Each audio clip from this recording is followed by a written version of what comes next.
오늘은 증권가에서 유망하게 보는 스몰캡 종목을 만나보는 시간입니다. 실적 그리고 모멘텀 측면에서 투자 매력도가 높은 종목 하나하나씩 자세한 얘기를 들어보겠습니다. KTB투자증권에서 스몰캡을 담당하고 있는 김재훈 애널리스트 나와 있습니다. 안녕하세요. 네, 안녕하세요. 네. 지금 실적 시즌에 실적이 잘 나오는 종목들을 보니까 대형주보다는 이제 중소형주가 더 확실하게 반응을 하는 것 같더라고요. 이런 시장 분위기가 반영이 되고 있는 게 맞을까요?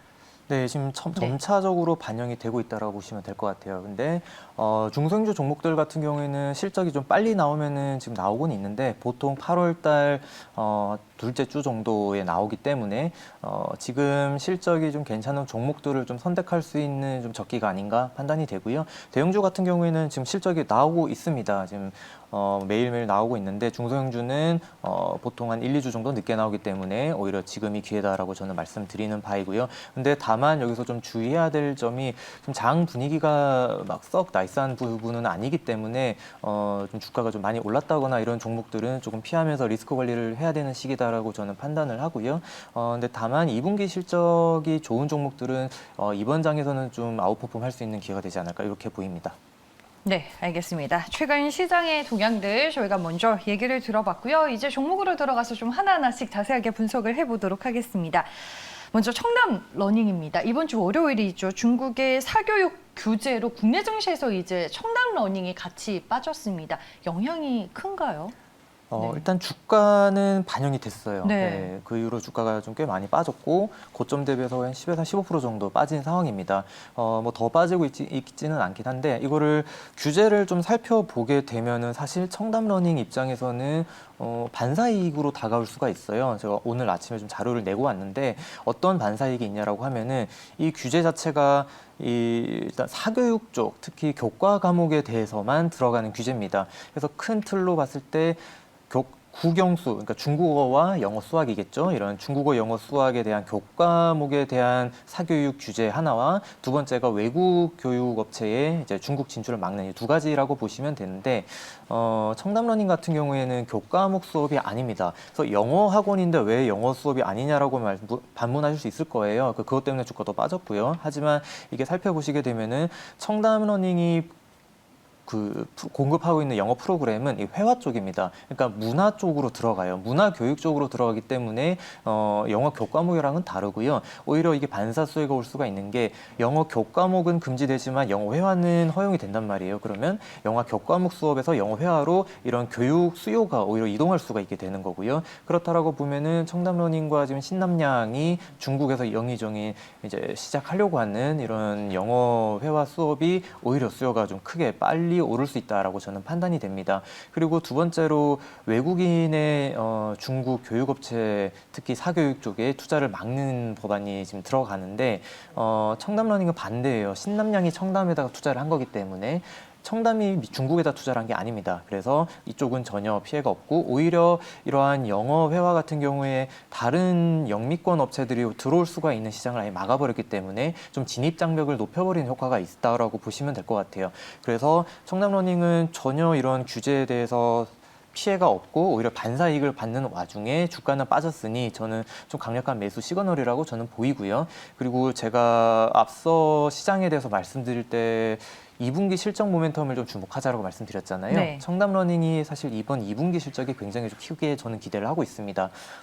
좀 사상 최대 실적을 찍지 않을까 이렇게 예상을 하고 있고 제가 리포트에도 예상 실적을 101억 정도 영업이익을 제가 기재해 놨는데 지금 수강생수 증가를 계산을 해보면 청담러닝의 실적은 좀 굉장히 단순하게 계산이 되거든요. 학원비 곱하기 수강생수 하면은 실적이 나오기 때문에 굉장히 단순하게 실적 성장을 예측할 수 있는 회사다라고 볼 수 있을 것 같고 지금 100억 넘게 실적이 나오게 되면은 1분기도 실적 굉장히 잘 나왔기 때문에 반기로 작년 연간의 실적을 다 커버를 하고도 남는 겁니다. 그래서 작년과 올해를 비교해 봤을 때 영업이익이 2배 이상 성장하는 모습을 보일 수 있을 것 같아요.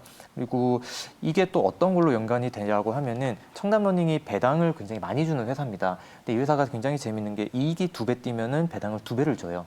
그러면 이번에 작년 대비해서 이익이 2배 뛰면은 올해 아마 배당도 굉장히 좀 많이 늘릴 수 있는 여지가 좀 있을 거다라고 보고 있고 좀 다른 분들이 좀 우려하는 부분이 하나가 있는 게 신남량이 지금 청담러닝의 지분을 좀 들고 있습니다. 7% 정도 들고 있는데 이게 보호예수가 8월, 9월쯤 풀릴 거예요. 근데 이 부분은 신남량과 청담이 좀 전략적인 사업 관계로 묶여 있는 거기 때문에 뭐 매물이 나온다거나 이런 거는 걱정 안 하셔도 될 것 같다는 의견입니다. 네, 아무래도 이제 중국의 사교육 규제와 관련해서 많이들 궁금해 하시는 것 같아요. 앞서서 이제 사교육 규제 이제 영향을 받지 않는 부분이 정규 교과목에 포함이 되지 않고 이제 문화 교육 부문에 포함이 되기 때문에 청담 러닝의 타격은 그렇게 크지 않을 것이다라고 말씀해 주셨는데 네. 혹시나 이제 중국의 사교육에 대한 규제가 네. 여기에서 조금 더 확대가 된다면 청담 러닝이 하고 있는 사업 부문도 네.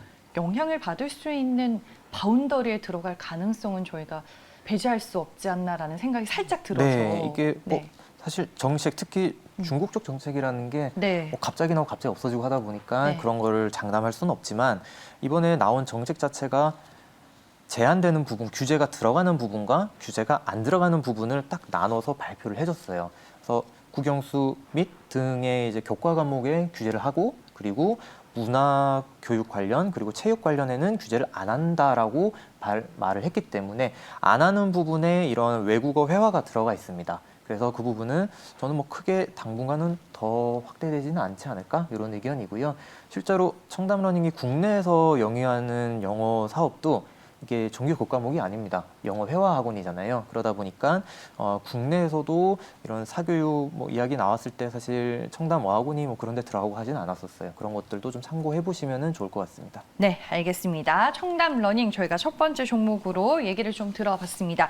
다음 두 번째 종목은 그린 플러스입니다. 뭐 지속적으로 이제 출연을 해서 네. 몇 번 언급을 해주셨던 종목인데 뭐 수주와 실적 측면에서 하반기가 더 기대가 되는 종목이다. 뭐 이런 얘기를 많이 해주셨잖아요. 투자 네. 포인트 점검을 해볼게요. 네, 제가 뭐 말씀해 주신 대로 좀 꽤 자주 언급을 드리고 있는데 네. 저는 그만큼 좀 이 회사를 좋게 보고 있어서 그렇게 말씀드려 보면 될 것 같아요. 일단 이 회사가 스마트팜 국내 1위 업체이고 최근에 스마트팜 관련된 종목들 주가가 좀 좋습니다. 이게 또 이상 기후가 좀 심각해지다 보니까 이런 이상 기후가 나왔을 때 인류의 식량을 책임져 줄 수 있는 거는 사실 스마트팜이 유일한 대안이거든요. 뭐 여기서 유전자 조작을 할 수도 없는 노릇이고 이런 이상 기후에서 그냥 바깥에서 작물을 키웠을 때 생산량이 줄어들 수밖에 없는 상황이기 때문에 이런 공장형으로 스마트팜을 구축을 해서 생산을 하게 되는 거는 뭐 인류가 살아나가기 위해서는 어쩔 수 없는 길이다라고 저는 보입니다. 그래서 그러한 길에서 국내 1위이자 유일한 상장사인 그린플러스가 수혜를 받는 건 전 당연하다라고 보는데 여기서 또 추가로 또 기대를 할 만한 부분이 저는 정책 부분이라고 보입니다. 일단 조금 있으면은 이제 여러 대선 주자들 나와서 정책들을 얘기를 하실 텐데 농업 정책을 얘기를 할 때 스마트팜이 빠질 수가 없어요. 뭐 지금 정부도 마찬가지로 스마트팜 관련돼서 지원 정책을 많이 펼치고 있는 것처럼 다른 대선 주자들도 어차피 농업 관련돼서 정책을 얘기를 한다고 하면 스마트팜을 무조건 얘기를 하셔야 될 거고요. 왜냐라고 하면은 일단 이게 뭐 제가 인류어, 식량 이런 좀 거창한 얘기를 드렸지만 어쨌든 우리나라의 지금 농촌의 가장 큰 문제는 일손 부족과 좀 생산량 증대가 안 된다라는 건데 이 일손 부족을 대체를 할 수 있는 게 스마트팜입니다. 보통 들어가는 인력이 한 10명이라고 보면은 스마트팜을 구축을 하게 되면은 10명이 한 2명 정도로 줄어들게 돼요. 거의 5분의 1로 인력이 줄어들기 때문에 지금 일손 부족 상태를 해결해 줄 수 있는 그리고 농촌의 생산량을 늘린다라는 거는 아무래도 이제 농민분들의 수익이 좀 늘어난다는 거잖아요. 그래서 그런 복지 측면에서도 충분히 스마트팜 지원 정책은 거의 대부분의 후보들이 정책에 포함시키지 않을까 저는 이렇게 조심스럽게 예측을 하고요. 그런 측면에서 좋은 와중에 또 그린플러스 2분기 실적이 좀 기대가 됩니다.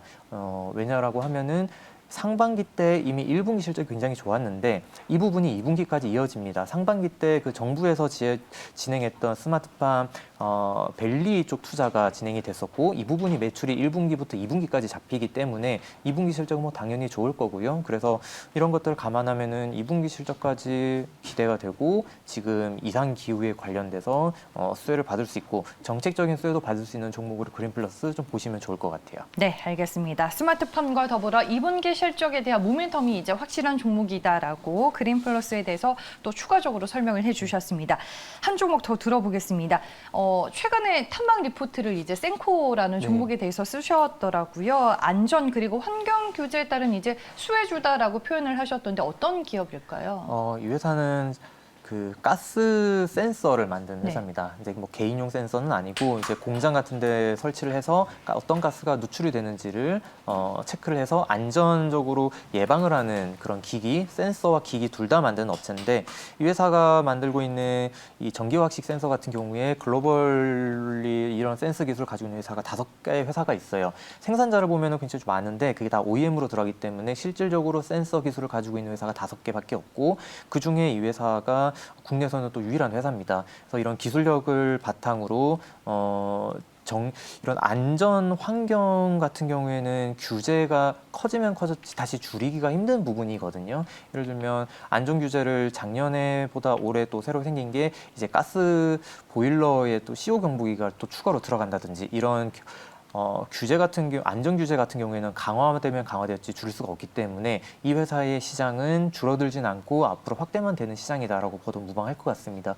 그래서 이 회사가 올해 실적 같은 경우에도 굉장히 좀 크게 기대가 되는 게 1분기 실적을 보시면은 YOY로 2배가 늘었어요. 매출액이 작년 대비 2배가 늘었고 이 부분이 2, 3, 4분기도 그대로 이어진다라고 보시면 될 것 같습니다. 그 이유는 이 회사가 좀 새롭게 공급을 하는 제가 아까 살짝 언급을 드렸는데 CO 경보기가 보일러에 반드시 부착이 되어야 한다라는 법령이 좀 통과가 됐기 때문에 지금부터 가스 보일러를 사시는 분들은 이런 CO 경보기가 무조건 들어가야 되기 때문에 이 부분이 이 회사의 매출로 올해 애드업이 된다라고 보시면 매분기 작년 대비 2배 정도의 성장이 진행이 된다고 보시면 될 것 같아요. 그리고 이 회사가 지금 증설도 내년에 아마 시작이 될 텐데 그렇게 되면은 지금 기준에서 3배 정도까지 지금 증설이 되는 거기 때문에 이 회사가 앞으로 성장할 수 있는 기틀은 충분히 마련이 됐고 매분기 호실적을 달성을 하면서 시장은 앞으로 계속 커지고 이런 굉장히 좀 좋은 그림이 보여서 제가 탐방노트를 좀 작성을 했다 이렇게 보시면 될 것 같아요. 네, 알겠습니다. 지난 7월 22일에 리포트로 나온 센코라는 종목을 저희가 얘기 들어봤고요. 정부의 이제 뭐 안전이라든지 환경 규제가 강화될수록 동사의 센서 수요가 늘어날 수밖에 없는 구조다라고 설명을 해주시는 것 같아요. 그리고 신공장 증설에 대한 모멘텀도 존재한다라고 투자 포인트를 꼽아 주셨습니다. 네, 이렇게 해서 증권가에서 유망하게 보고 있는 스몰캡 3개의 종목들 모두 만나봤고요. 지금까지 KTB 투자증권의 스몰캡 팀을 담당하고 있는 김재훈 애널리스트와 함께했습니다. 고맙습니다.